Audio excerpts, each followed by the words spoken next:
Hello. What's up? Hi, New York. Nice to see you. I'm Nicole Georges.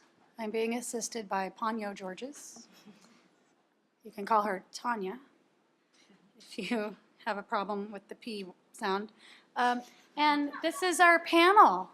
It's about community, creativity, and comics. At the last minute, I wanted to rename it Shine Theory in Comics, but it was too late. So here we are. I would like to introduce my guests to you. I have really, in a super helpful way, my slideshow is across 2 different preview platforms. So it will be a little bit janky. But I want to start to my right with Ariel Schrag. Ariel Schrag is the author of the graphic memoirs Awkward, Definition, Potential, and Likewise, the novel Adam, which is currently being made into a movie. I don't know if I was allowed to say that, but I just said it. Okay. Her latest graphic memoir, part of it, will be published in November. Please welcome Ariel Schrag.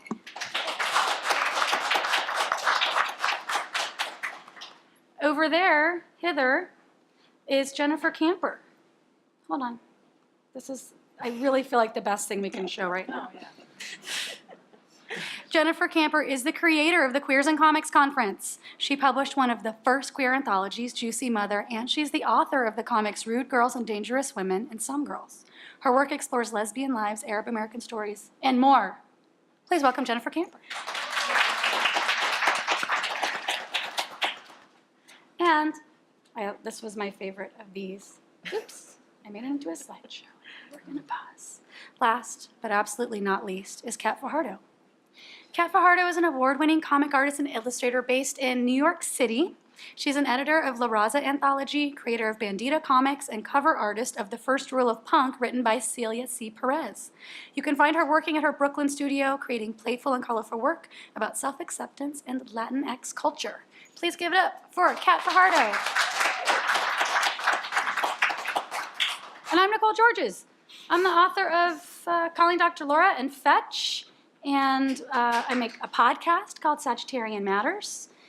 And I wanted to do this panel, which I actually already did in my dream this morning before I woke up. It was this room, and it was this panel, and I actually already said all the things I wanted to say, and had like the stumbling points, and then like the small victories and the lows, and then I already did this panel, what I'm saying, but then I woke up and I was disappointed that it hadn't already happened. But I've been making comics for 20 years, since I was in high school, at which point I did find Ariel's comics when I was in high school in Kansas, and I was very happy her comics existed. We'll cut to that later. But I've been making comics for 20 years, and whenever I give a professional practices talk, and I write on a piece of paper a map of my career, I find that a lot of the things I did for no money, that I only did to create culture and to support my community, are the things that led down the roads that got me any attention or any money. And so I thought it was an interesting idea to talk about being creative, but also being collaborative, and the benefits you can gain from that, be they spiritual benefits or money or career benefits. So that was kind of the hypothesis of this whole thing. And I have a psychotic-looking map of my career, if anyone cares to look at it later. So if I'm starting to my right with Ariel, I would like to show your slideshow. Will you talk us through what is on the screen? Oh, I mean, I really selected these kind of randomly, but I can tell you anyway. Is that yours? No, that's mine there. This is the definition of community.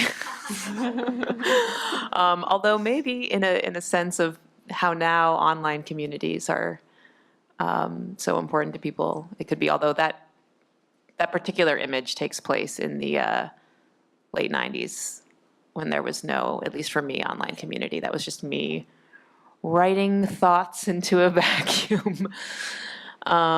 This is from my book, Likewise. Just some romance happening.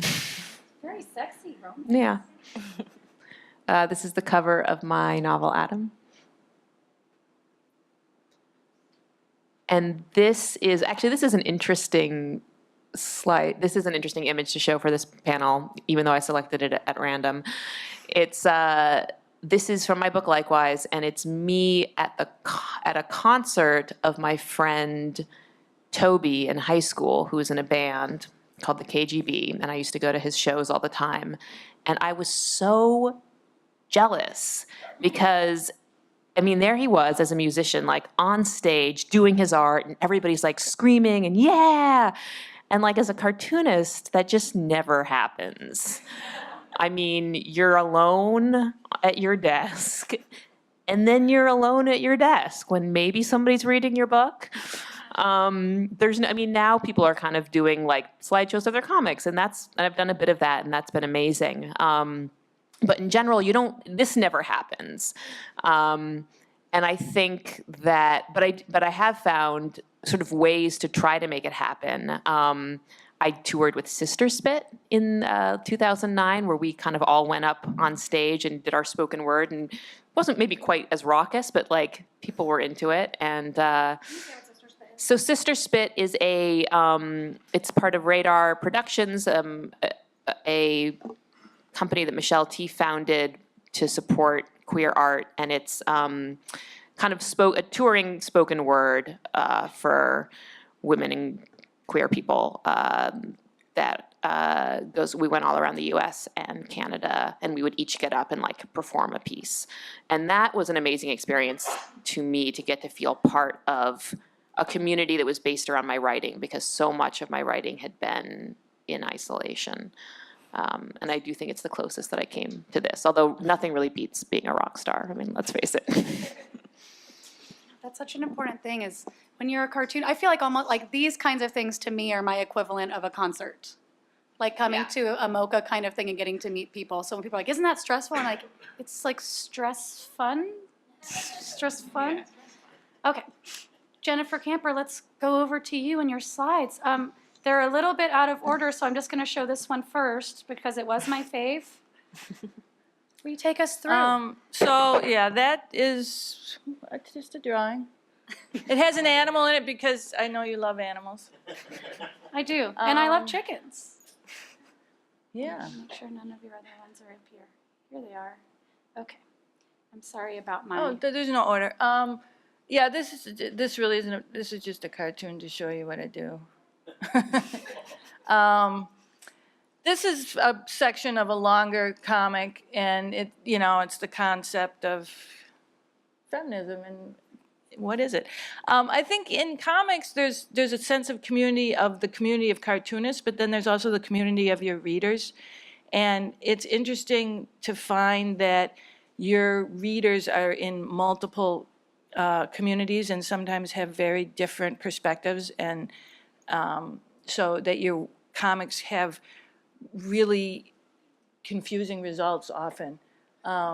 Like when I read this one publicly, I always have people yell out feminist or not, and then they yell out feminist or not as I go through each panel. And different crowds have very different reactions. This is another example of community as a cartoonist. This is the first page of a cartoon that hasn't been published yet, but it's going to be in an anthology of comics about menopause. And anthologies are a really good way to find community because people are reading this book for one or two particular cartoonists, but then they stumble on new people. And also, when you're in an anthology, you kind of become siblings to all the other cartoonists in it. And I edited 2 anthologies, Juicy Mother 1 and 2, and it was a really great way to publish people who don't normally get published, and also we all have fond memories of those events promoting that anthology. So, yeah, anthologies rock. This is a New York cartoon. Okay, so I do Queers in Comics, which is a biannual, bi-coastal conference. It's every 2 years, and it switches from New York to San Francisco. The next one will be in 2019 in the spring in New York City. And every conference has an artifact. And this was from the San Francisco one, and I have a few here, and each side is different, and there's queer creatures' heads drawn by 40 different queer cartoonists. I'm in there. Yes, you are. Are you in there? She's in the deck of cards. Oh, So the this was playing from the cards. first one. I think there's a slide of it somewhere. Oh, and these are the conference programs. There's the card There deck. it And I is. put you guys at the top. Nicole and I both wanted jokers. And there's Ariel. You chose that? Some people chose favorite numbers, but again, it's like we do these artifacts, I call them, and they are limited edition, and we sell them to fund the conference, and then it's just a really cool thing, and it's here and it's gone, but part of the conference, part of the reason we do the conference is to document our history, and we videotape everything and archive it so people can see it. Yeah, community. This is an excerpt from a cartoon about being Arab American, and that's another community I'm a part of. I'm half Lebanese. My cartoons are read in the Middle East, and they have a very different perspective on queer culture. So I've had some of my friends who live in Lebanon or Egypt who say, well, I can't show your work to my mom because I'm trying to convince her that lesbians aren't psycho killer dykes. And most of the cartoon characters of mine are not necessarily the best. So again, you're as a cartoonist, you're dealing with a lot of different communities. And I think listening to their reactions to your comics helps you think in a broader way. There's just a killer dyke comic. Get ladies having a Me Too moment. This was written in the early 90s, which tells you why nobody published me back then. And I like to do stuff about kids who are not what normally people talk about kids, Like when I grew up, this is more the kind of kid I was. It's very interesting when you talk about children who are gay. That's a big, scary place for a lot of people. In our culture now, we're very open about some sorts of sexuality, but we have a huge taboo about children being sexual. So that's an interesting topic and a whole new part of the community to talk to. This is a poster from a queer cartoon show in 1990. And what's interesting is, so I've been lucky enough to be part of this community of queer cartoonists since actually the 80s. And a lot of us, this is pre-internet, so we all found each other through various ways. And it's been an incredible amount of support. So any of you cartoonists, find your gang. It's really important. What if you're straight? What do you do? There's straight gangs. There are straight people who are very well connected. All right. I feel for them.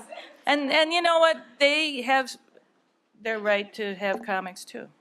That's very generous of you. This is a panel of generosity. We all have a community supportive spirit.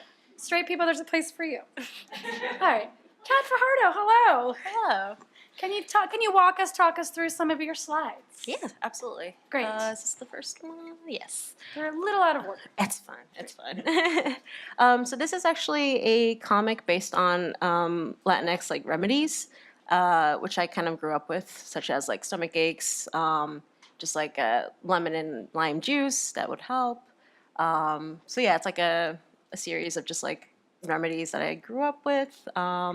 And I kind of just wanted to show light of like, this is a part of our culture, and it's something that some of us are proud of, some of us are just kind of embarrassed by. But it's part of my like Bandita series. It was short stories about like superstitions and like Latino remedies and just like family stories. And I think the next Bandita. There's the cover. There it is. And so I was gonna say something, but I got a brain fart. Feel free to go back. I'll just talk back. Absolutely. And this is the cover I did for the first roll of Punk. which has been a really cool experience. I worked with Celia, who's also like another zinester as well, and that whole journey was really great. She has been such a lovely person for years and years and years. Oh my God, yeah, absolutely. And this is the most kind of recent project, La Raza Anthology, which is a collection of short stories, comics, illustrations, and poems by Latinx artists from all over the world. It's like there's some from the US, there's some from Mexico, Argentina, Colombia, and so it's kind of like we have about 30 contributors or even more. And so this was a really big project. We had a Kickstarter for it about 2 years ago, and it's one of those projects where it's really big and you don't expect it to take up like most of your life. So it's like, yeah, it's like, oh, cool, we have a Kickstarter that's funded. It's gonna be easy from now on, right? No, it took like, goddamn. But yeah, it's one of those experiences where you kind of like learn the hard way, like just like the experience of editing a bunch of people and their work and how long it takes. For me, after having this Kickstarter, I kind of realized I'm not really suited to be an editor because it takes a lot of work. But it's one of those like experiences you have to go through in order to like kind of see if it's right for you. But yeah, just recently we started shipping out like books, which, yeah. It's a big, you know what, I did a Kickstarter for my project with senior citizens. Yeah. And then we had a release party before we sent out the Kickstarter things, and my sister trolled us. Oh my God. My sister wrote to our Kickstarter and was like, hey, are you guys scamming me? Where's my book? I saw you had a book party. And I was like, oh my God, I'm not stealing your money. Oh my God. Okay. But the thing is, people don't realize you have like a life outside of like, you know, this project. And I'm like, I know you paid the exact amount it cost for printing and shipping, but I Yeah. can't actually Yeah. take a year off work to do it. Okay. yeah, exactly. So these are more of your comics. Yeah, this is part of the Remedies. And so yeah, this is from Bandida Volume 1. Volume 2 is coming up with more Remedies that I grew up with, but also just like some that my friends grew up with as well, who are also like, you know, Latinas and Latinos and Latinx. This is my mini comic, Ringa. I feel like this comic kickstarted all the like Latinx representation like comics that I've been making. And this particular project, I kind of, it's an autobio comic about my experiences dealing with like racism, assimilation, and all those fun jazz as a first-generation immigrant. First-generation kid from immigrant parents. I don't know if I added some pages to it yet, to the slide. Yeah, there you go. That's the first one.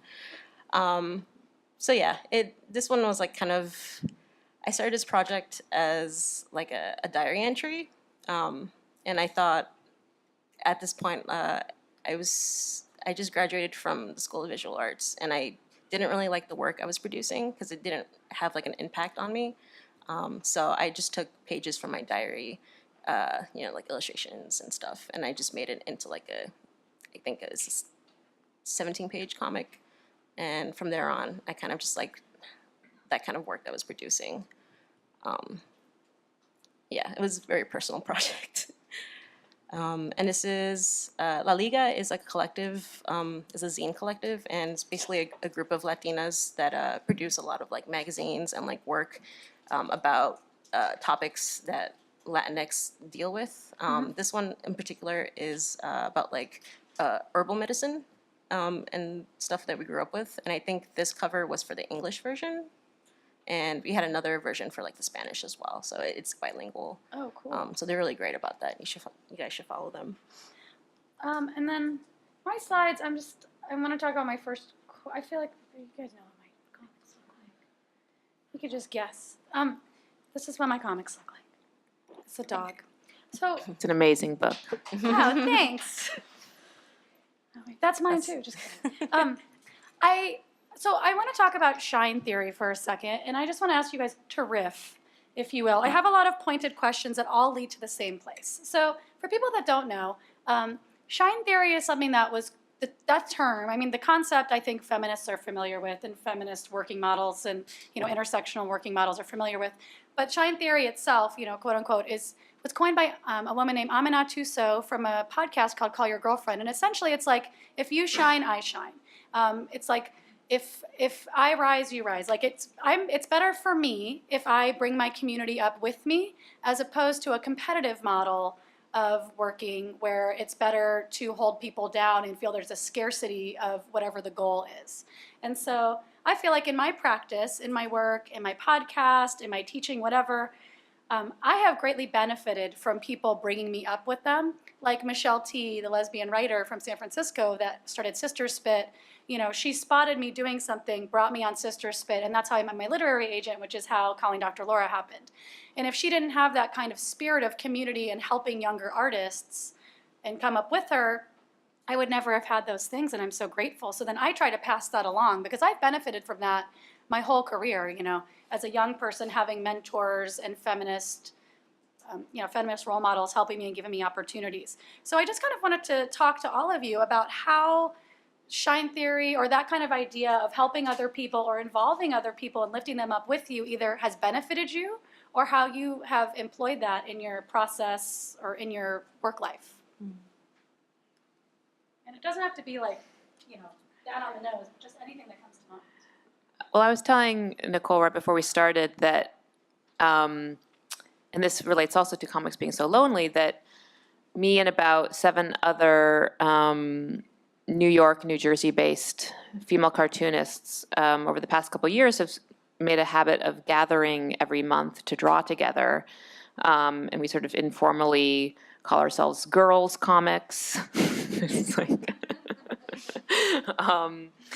and we just trade off at each other's houses. And, you know, some of the people in the group are people that I've been close friends with for a very long time, such as Gabrielle Bell, and others are cartoonists who I've only met from coming to the group. But it's created this feeling where these are people that I think in another world I could potentially have felt some sort of competition with. Like if I saw that one of them got a book deal, like, oh, that girl, that whatever, like, but I would never feel that now because they are my friends, and there's a sense of pride in that community that was built. And I think ideally, like, that feeling will now spread to everybody, like, you know, even people that I don't know. But I think having a community and having people that you sort of get together regularly with to do your craft makes a big difference in that sense of well wishes. Yeah, I remember when I was just starting out, you know, seeking out cartoonists and, you know, just asking them all these questions. And many of them were kind enough to listen to me and give me advice. And so I wanted to recreate that for other people. And one of the things that we had in the 90s was a conference called Outright, which was for queer writers. And they always had a couple panels just for cartoonists. And there was a whole group of us who would go every year and have wild parties. And I don't remember much of what happened, but we all had a community from that event. And that's why I started Queers in Comics Conference, because I felt like there was no place where cartoonists today could meet and have that.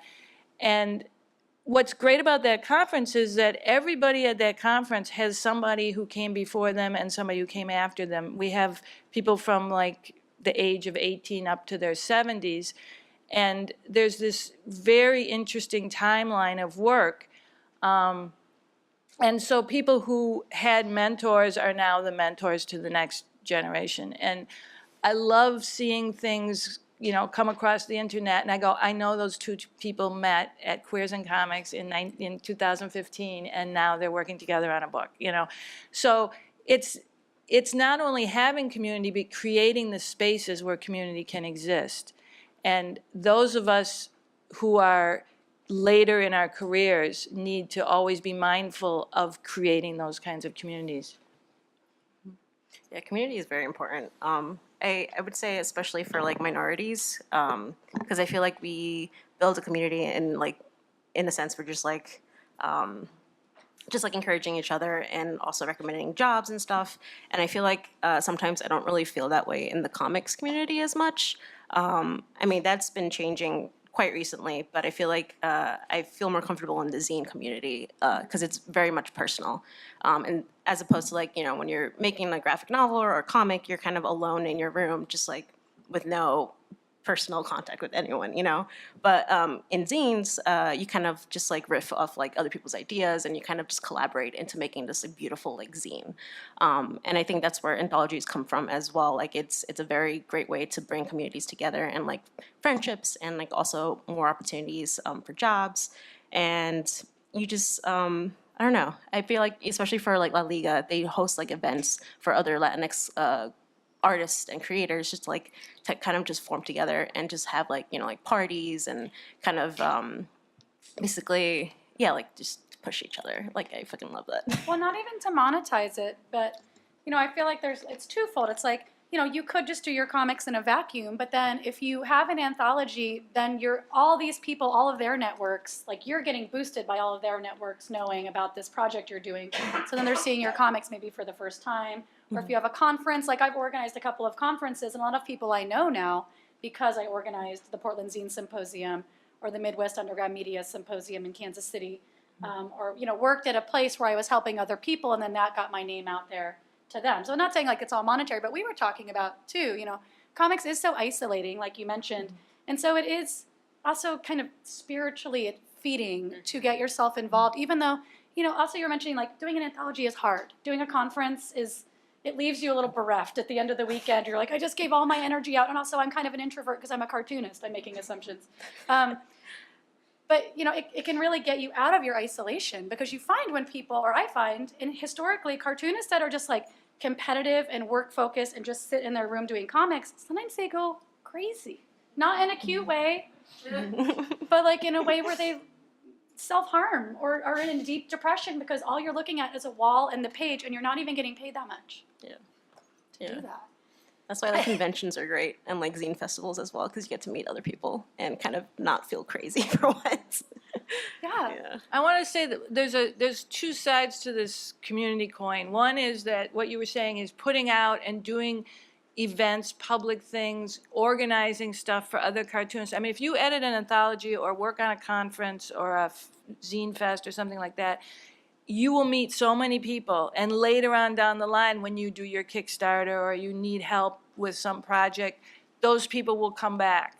So you're kind of, by doing all this kind of work, you're not necessarily getting paid, but you're banking a community of people that will be there for you later. The downside is that you can put all this energy into these events and you stop having enough time and energy for your work. So you have to balance this stuff very carefully, and a lot of what you put out there, you don't know what's going to come back. This person that was in my class 10 years later is now an editor and is publishing me. You just can't predict what's going to happen. So it's all about like throwing stuff out there. And, 9 out of 10 are going to be just like lost, but that one is going to be great. But you do need to very carefully monitor your time, because you can get caught up in doing the free public community building stuff and not doing your own work. Yeah. I mean, I just want to side note and ask all of you, do you have any hot professional practices tips? Either for your former self, your younger self, beginning cartooning, or things that you go by now? Because one of them, when you said that, made me think of, I always tell students, be nice. Be nice to everyone. I am so irritable, and I'm so cranky. And I honestly, like, when I don't like someone, it's so easy for them, it's easy for me to just be like they can just tell on my face without me saying anything. But you never know. You never know if the person who's like the most annoying person there, who's an intern now, might run a publishing company someday. Or they could be the personal assistant to a billionaire who dies and gives them all their money. Like, you don't know. And it's not just for gain, just to be like, game the system, be nice to everyone. But honestly, like, you don't know when you're going to have to be in a small space with that person. You just don't know. So my best professional practices tip, which I would also tell my former self, is be nice to everyone and don't be a pain in the ass. If there's a deadline, meet the deadline. If they ask you to do a thing but they don't tell you the specs, Ask the specs. How big? What format? When do you want it? How do you want it? Don't wait till the last minute and be like, they didn't tell me, so it's poster size and it's a TIFF and it just like crashed their server. So what? Like, take personal responsibility and be less of a pain in the ass would be my tip to myself as little as 5 years ago. I don't know that. I I feel like you've just wrapped it up. I'm trying to think if I have anything to add in terms of tips. I guess, I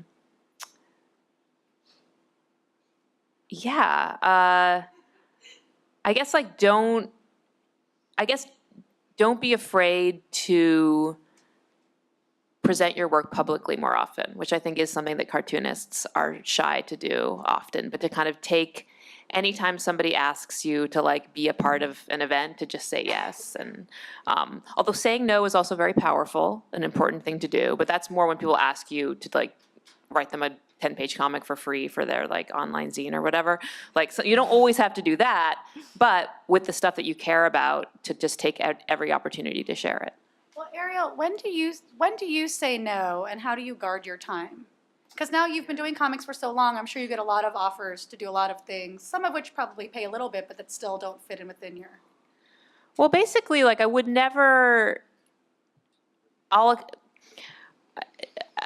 almost never do something for free that was new that I wasn't going to do anyway. But like I would reprint something for free unless it was like taking the copyright away. I mean, you kind of have to juggle a bunch of things, but essentially, you just create a standard for yourself. Like I won't do original art, illustration art for anything, like $100 would be like the minimum, which is still extremely low, but like I just won't do it for anything less than that for illustration. And, but like if the New York Times is like, do you want to do this illustration? Like maybe I'm like, 75, okay. Like, so you kind of just take it one by one. But yeah, you should always feel free to say no. I think when you start out, you're hungry for opportunity, and you should take as many opportunities that come your way. And then there hits a point where you have more opportunities than you have time. And then you develop a little checklist in your head, like, I'll do it for money. I'll do it because I love the project. I'll do it because you have this little checklist. And then you start saying yes and no to things. And it kills you to say no at first, because you're coming from a place where you're hungry for opportunity. You're like, oh my God, someone asked me to be in a zine, I'll do it. Someone asked me to do this, I'll do it. And then suddenly everything you say yes to means you have to say no to something else. So then you have to be really careful about what you say yes to. And it helps to have that little checklist in your head. Like even write it down at some point so that you don't have to agonize over everything. And I have that little checklist in my head, so when people say stuff, you just go, oh, I'm sorry, I don't have the time. Boom. That's how you say no. You don't explain anything. You don't say, I hate you, I think your project sucks. You just say, oh, I'm so sorry, I don't have the time. And people will accept that. You don't have to go into a 4-paragraph thing saying why you're not doing it or anything like that. And get really good at saying that. Get that checklist in your head so you can just instantly go yes, no, and it saves you so much grief later. And it kind of ties in with like checking in with your mental health as well. Take breaks, as many as you can. Try to see if you can fit certain projects to your schedule. If not, then practice saying no. And just take it easy and have fun, really, with like projects. I have a friend that went to art school, and I was like, what did they tell you there before I started teaching at art school? Because all I have is a sandwich artist certificate from 1996, so that's my qualifications. But I was like, what did they teach you in art school? And he's like, well, I had a teacher that said every project needs to either have money, freedom, or time. So I have this pie chart in my head, and so when people, that's my checklist. So when people ask me to do a thing, and they're like, well, we are giving you very little money, and we need it tomorrow, and we're being very specific, I'm like, nah. Or if I feel like I'm going to disappoint them, like now I know that when I do portraits of people, and that person's going to look at it, they're going to be disappointed. If it's their dog, they're going to be thrilled. But if it's them, they're going to be like, well, can I give you a few more pictures so you get my chin right? And I'm just, I'm like, I just drew what I saw, man. It's an artist's interpretation. And they're just going to be upset. I'm going to have to edit it a million times, and we're not going to like each other. So I try to do things that I know will make people happy or things that aren't hard for me to do.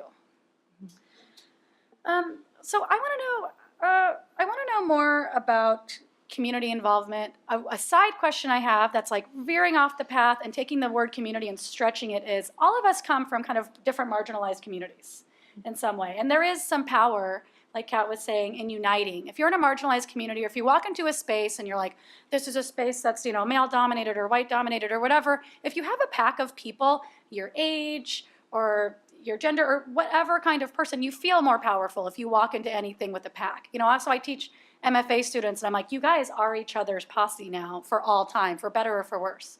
You're going to walk into a show and be like, we're 8 strong. We can all share a table. It's, 8 people for one table visit. It's great. But I want to know, do any of you feel the burden of representation from being from your particular community in your work? Or the burden of being part of a community, and like there's a lot of weight to that. Well, I had some experience with this. I mean, I wrote comics about being queer in high school, and they were, pretty much received positively, maybe like some, disgruntled, prejudiced people on the internet. But for the most part, it was, I got only positive reactions to these autobiographical depictions. But then when I wrote my novel Adam, which is about, the premise is a cis straight teenage boy pretends to be a trans man in order to date a lesbian, it was met with it was a little bit more complicated. A lot of people had problems with that premise, problems with the way characters were depicted in the book, because the book kind of satirizes the world that I came from, the sort of mid-2000s queer and trans world of New York City. And it was really hard for me to hear really negative responses from people who I considered to be part of my community. When I felt that, the book was coming from a place of love of this community that I was a part of, I think a lot of people assumed, one, that I wasn't a part of that community and was just making fun of people, or that I was and I was betraying people. Whatever it was really kind of almost like a whiplash effect to be like, oh, but you're supposed to be supported by your community. But it was also it felt important that you can't just always please everybody all the time. And to be able to receive criticism from within your community is really important, not just from the sort of enemy who you can write off, but from people who you want to listen to.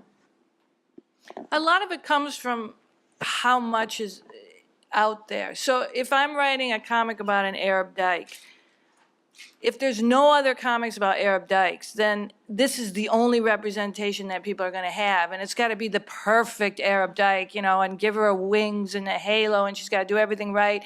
So, gosh, she's just like us. So I did that comic. And now my Arabdykes are like, hired assassins and killers and all kinds of fucked up people. And I feel like, well, there's more than one Arabdyke cartoon out there, so I can have good Arabdykes, bad Arabdykes, in between Arabdykes, whatever. So if you're doing a comic about a character that never has existed in comics before, you're going to get all kinds of scrutiny. But if you're doing a character that has other versions of it, then you have more freedom.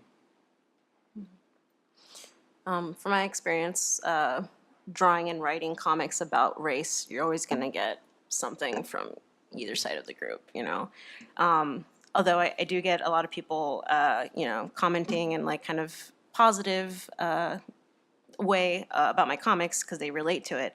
There's always going to be someone that's like, why aren't you talking about, Afro-Latinos? Or why aren't you talking about like indigenous Latinx? And I can't really speak from that experience because I'm neither of from either of those communities. And so I sometimes get requests about why can't you do, organize another anthology for those communities? And again, I can't really do that. I can't speak for those voices. I mean, I'll encourage anyone who can do like a panel or anthology about that. But yeah, there's always going to be someone saying shit about your comics, whether it's like right or wrong. I mean, that's the whole thing about like political correctness. As long as you're open to like learning more about it instead of shutting people down, then I think it's gonna be a good experience. But yeah. And, yeah, I think it's good to hear from your audience, and I always love any kind of feedback, good or bad. And I've also have this practice of whatever anybody says, I always say, thank you so much for writing, if they send me an email or whatever. And, even the people who are like, you should burn in hell, thank you so much for writing. Thank you for enjoying my comics and letting me know what you think of them, And it's often amazing that if you respond in a positive manner, these like hateful people will start talking to you and then say, well, the reason I was upset was because this, and this, and this, and it's usually because they're unhappy in their own lives. And then, if you have the time and you want to help them, that's fine. But just having that openness to reactions, even the negative ones, I think is really helpful and interesting. And it means you have to have a thick skin too. That's nice of you to do. It's funny. It's also so funny. I love responding really positively to like the sickest, it just cracks me up. So. Thank you so much for taking the time to give my book a 1-star review. I really appreciate it. Mom. Thank you, Mom. We had a come to Jesus moment where I was like, I know you've given me 2 1-star reviews. She's like, no, I didn't. Free speech. I was hacked. It was just like everything. Anyway, I do want to mention a project I did, because I didn't mention it at the top. I really feel like we're going like left and right and left and right. We're all together in a car and I'm driving us on a bus on a cliff. I did a project for 10 years called Tell It Like It Tis. I'm telling you all about it, so you'll go do one. I started volunteering at a senior citizen day center for people with dementia and cognitive and physical disabilities. And I would sit with them every week, every Friday for an hour, and then draw comics about their lives, about things they said. And I was real stiff. I showed up, I was real polite, talked real loud, and didn't curse. And then at a certain point, I realized like, oh, these are people who, it's okay if I use adult language because they're so adult. They're beyond adults. Like, they're next level. Like, they've heard the F word before.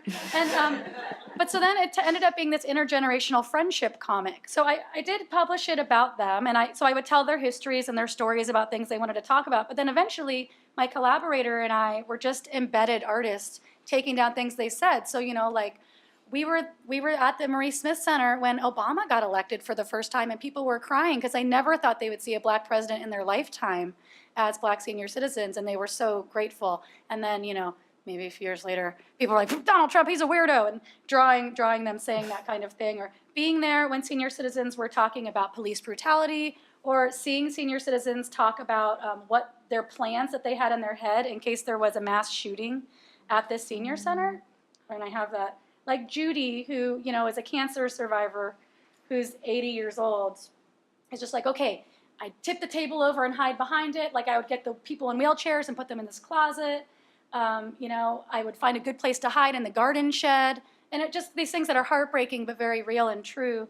And doing this project was one of the best things I've ever done. Like, the book release for this project, people were coming up in their walkers. People were wheeling their friends up. The seniors were signing the books for other seniors with tears in their eyes. Because these are communities that people have never, a lot of these people didn't grow up with a lot of money or with a lot of privilege. So telling someone not only are people here to listen to you, but they're actually going to amplify your voice and publish it was really valuable for their community. And I think anybody should do that. I want you all to do it. Just go find a senior citizen, go find a senior center, and just go sit there for a while. It's pretty fun.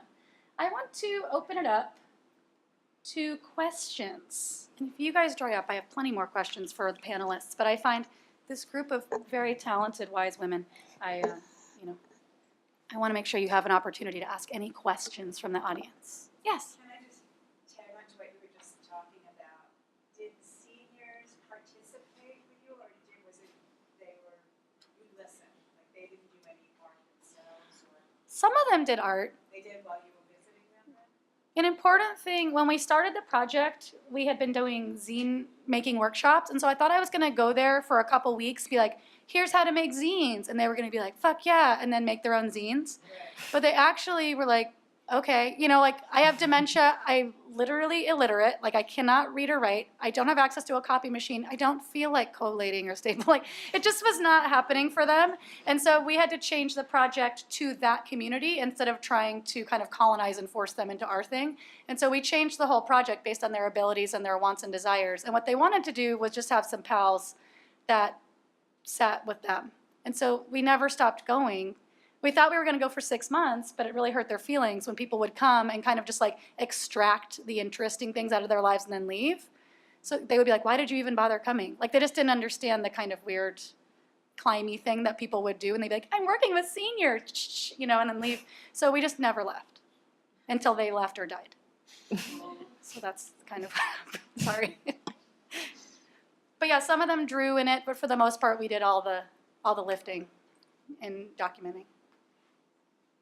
Other questions? Yeah.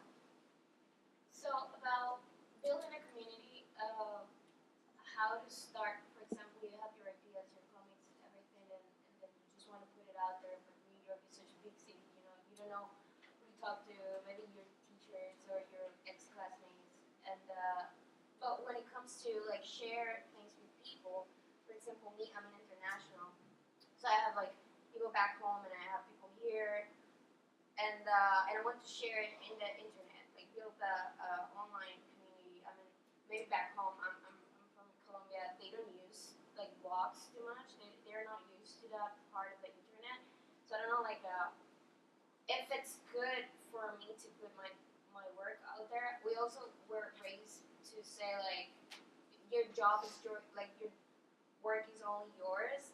And if you put it out in the internet, everybody's gonna steal it, or nobody's gonna pay attention to it. Who even cares about this thing, you know? Mm-hmm. So how is the whole process for you to put something online, if it's good or not, you know, like, because it feels like a good start for people who doesn't know how to like go in person to other people and talk to. But how does that work, or if you had guys like good experience with this like internet community kind of like blogs and stuff like that. Yes, put your stuff online and make sure that there's something on your website that lets people contact you. I can't tell you how many times I've looked for cartoonists or comics as an editor, as an organizer, and I find stuff online and all they have is maybe a Twitter handle. Put an email address. Often people don't want to talk publicly about business. They want to email you privately. So anybody who has a website, put an email address on it. Contact other cartoonists you like their work and say, ask them a question, or say, I have a zine, do you want to trade? Most people love to talk about themselves and their work, so it's pretty easy to send a message to most cartoonists, unless they're super, super busy, and just say, hey, I love your work. How do you do it, or where do you publish, or any kind of question you have, and start a dialogue, or offer to trade your work for somebody else's work, and then build on that. And if you're in the same location, parties are great. Just have a cartoonist party. Get as many cartoonists as you have that you can get together in one place at one time. Have everyone bring their work and talk, and 3 of them you're going to hate, 2 of them you're going to like, and it builds from there. If you can't do it in a geographic location, do it online, like have an open chat day or whatever technology you want to use to get everybody together, or have little projects like, hey, let's do a jam. Get 5 cartoonists. One person does a panel, and it sends it to the next person. They do a panel. Eventually, you have a whole comic. Silly little fun games that are like comics related, and then you have all done this thing together. You sell it together. Whatever you do, put it online together. But it's doing projects together builds community. Mm-hmm. And the projects can be anything from getting drunk to like having a conference. Sorry, I was just going to ask another question. Sure. And it's to you particularly, because you said that you were doing like bilingual comics, almost. As well. And how does that work? Like, is people following in both languages, or just like people who lives here in North America follows?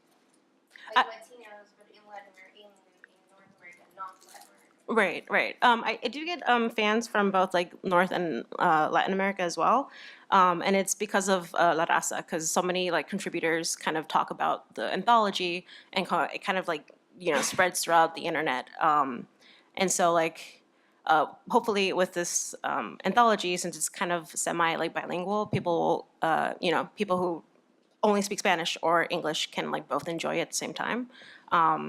So yeah, if you like, I would recommend starting an anthology just to get some like just basically if you think of an anthology as like a bagel like multiple like business cards basically. It's just like you get to promote your work but also like other people's work as well from all over.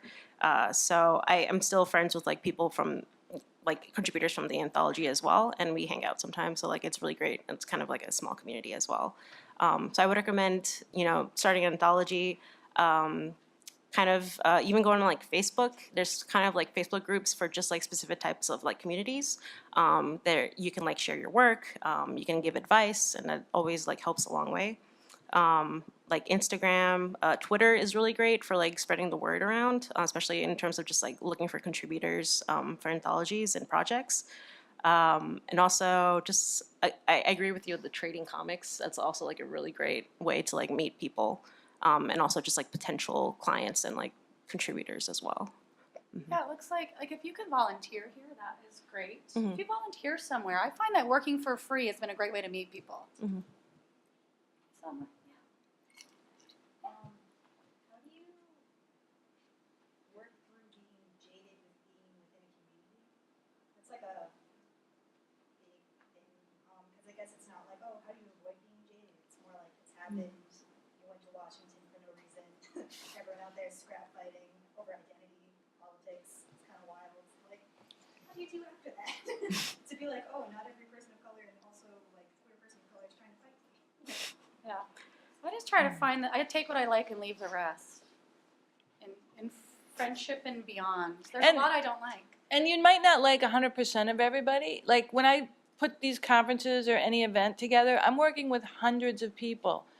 I don't like all of them. Some of them I like 100%, and some I like just there's 20% of them that's really good. Like this guy is an asshole, but he's good at like putting together a spreadsheet. So you take from people what they can offer you. And, like someone might be really technically savvy and can teach you some Photoshop tricks, but you don't really want to hang out with them and you hate their family or something. And that's okay. You have different friends for different things. And there's going to be a very small subgroup that are your like heart and soul. And a lot of other people are going to be like, they're casual friends and you maybe, do a zine fest with them or something, but they don't have to be they don't have to be 100%.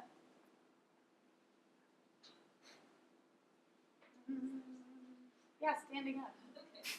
You were mentioning before about like Twitter and Instagram and stuff, especially now a lot of people seem to come together through like, social media. But how do you really balance like all of these social media things with your own work, with these like I feel like there's like a slightly different community on Facebook than there is on Twitter and certainly on Instagram. Mm. Like how do you balance all of that plus like all your work and projects and everything? Right. I'm still figuring that out. It's really hard. You have, I think you kind of have a pyramid in your head, like what is your main goal in life? Is it to make your work? Is it to, your family? I mean, whatever. So you have, again, I'm always like checklist in your head. So you don't have to rethink this every single time. You figure it out.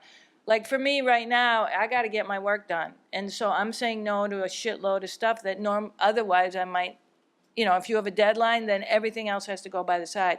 And you have to be kind of cruel sometimes. Being an artist is very selfish because you have to say to people, no, I can't, come to your stupid birthday party because I have to draw,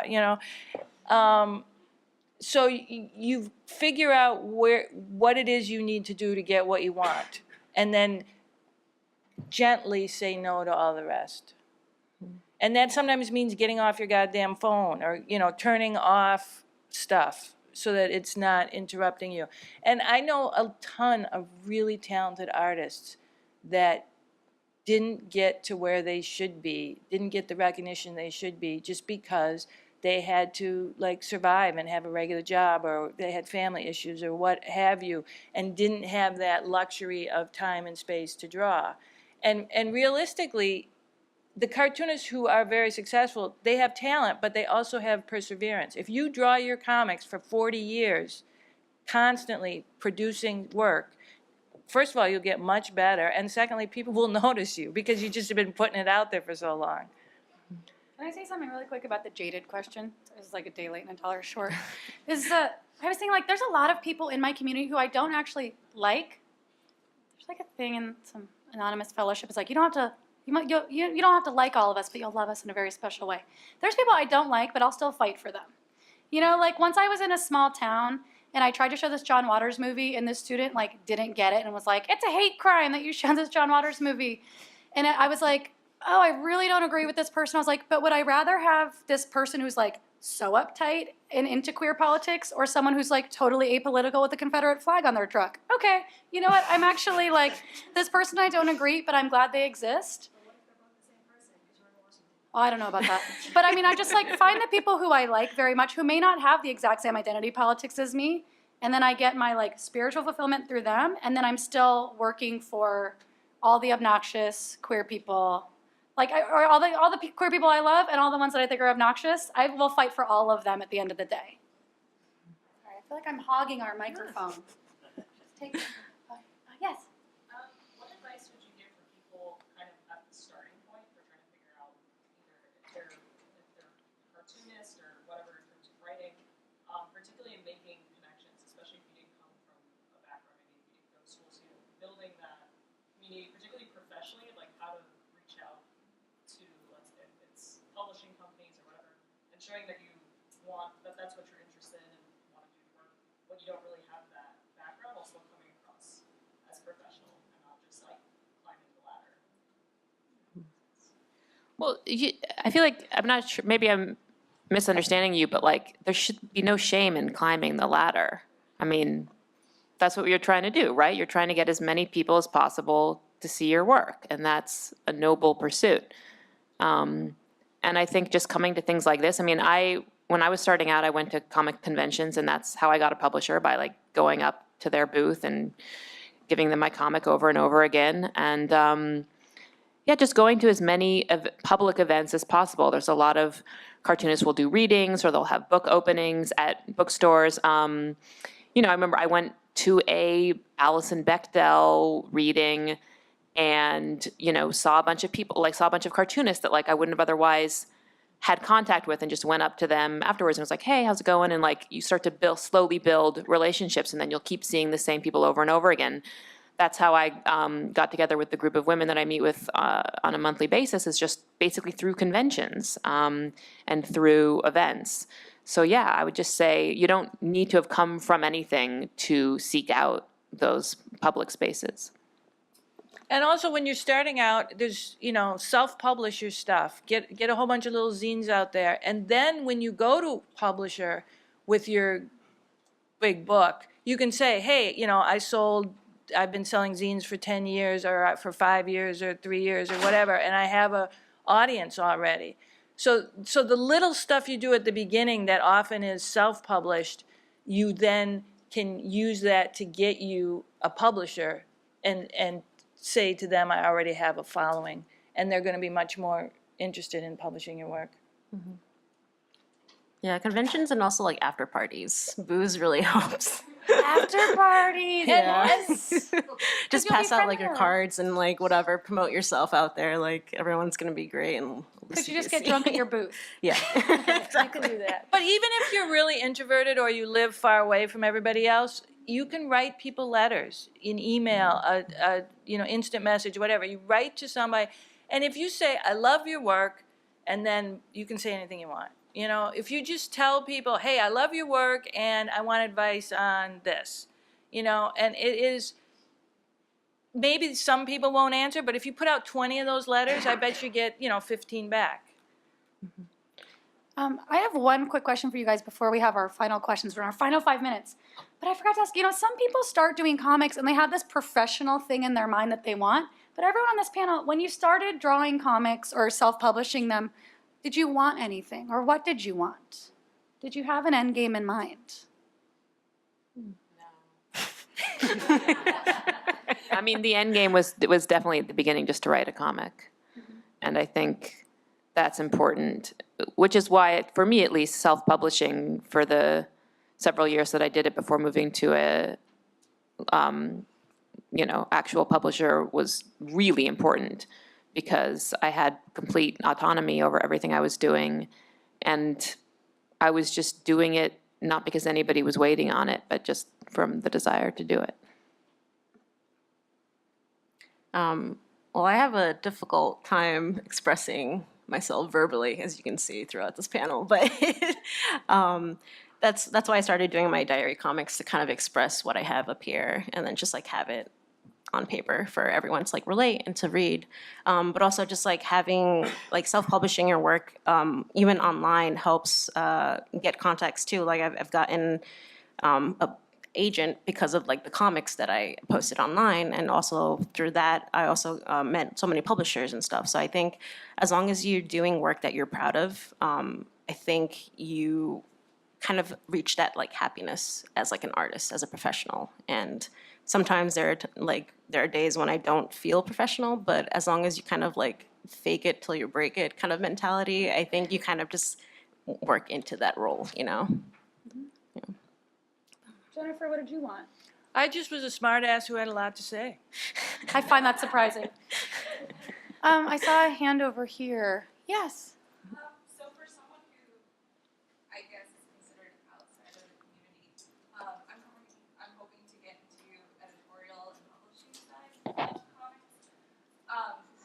What can we do outside of your community to get you to trust us with, your baby, your personal projects, even, trust us to be able to produce this the right way? Have money. I know that sounds crazy, but I honestly think if somebody's like, do you want to be in this anthology? I will give you this, like, a couple $100 per page or something. I'm like, okay. Like, it's like, I'm like, you have my trust. Here you go. Like, enjoy. And so that could be a matter of that person having a credit card or a Kickstarter or a publisher or a grant or something. Or editing for your friends. Like, or meeting people around here. But do you ever need an editor? I want to do an anthology about this kind of person. Also, pay attention to production value. It's so wonderful to have your work appear in a publication that has good paper, large format for comics.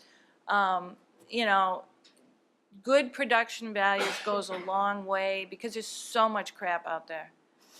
And beautiful comics are done an injustice by being badly packaged. Yeah. Wait, there was a question back here. Yes. I heard other communities for online, camping online with your community. I've heard like Facebook pages and Instagram and Twitter. Are there any others? Patreon. Tumblr. Any software, you can create a community within that software. So, if you're trying to create your own community, just, whichever software whichever social media or whatever format you're comfortable in, and then invite, people to join. And you can have closed private things or open ones. We're out of time. I want to thank all of my panelists for being so generous with your time. Thank you. If you have questions, you can come up to us.